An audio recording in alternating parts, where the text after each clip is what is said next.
Teman-teman sekalian yang dirahmati Allah Subhanahu wa taala, yang semoga selalu dijaga hatinya oleh Allah Subhanahu wa taala agar selalu thiqah billah, agar selalu percaya dan yakin kepada Allah Subhanahu wa taala.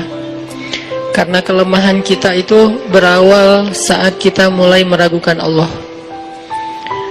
Dalam segala dinamika hidup, kita selalu butuh Allah. Kita butuh Allah ketika Allah kasih kita ujian. Bahkan tetap kita butuh Allah ketika Allah kasih kita nikmat. Kalau kita butuh Allah saat diuji, agar kesabaran kita terjaga. Karena orang yang tidak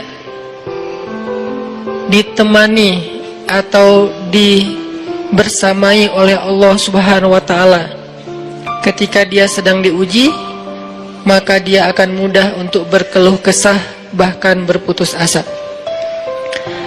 Kebersamaan Allah kepada dia saat dia diuji itu adalah Allah Subhanahu wa taala menghibur hatinya.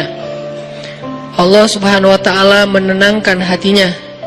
Allah Subhanahu wa taala menghidupkan hatinya dengan nikmat iman. Ala bidzikrillahi tatmainnul qulub. Innamal mu'minun idza dzukirallah wajilat qulubuhum. Bukankah dengan mengingat Allah hati menjadi tenang? Dan orang yang beriman apabila diingatkan dengan nama Allah, disebut nama Allah, maka hatinya akan bergetar. Ini bentuk Allah membersamai hambanya ketika dia dalam keadaan diuji. Allah menghiburnya dengan kalimat, alam yajidka yatiman fa'awa wa wajadaka dhallan fahada wa wajadaka ailan fa'aghna. Allah menghiburnya dengan kalimat, inna a'tainakal kautsar. Allah menghiburnya dengan kalimat, kalla saya'lamun summa kalla saya'lamun. Allah menghiburnya dengan kalimat, la tahzan innallaha ma'ana. Ini adalah ketika Allah membersamai seorang hamba saat dia dalam keadaan diuji. Allah membersamai hamba juga ketika dia dalam keadaan diberi nikmat.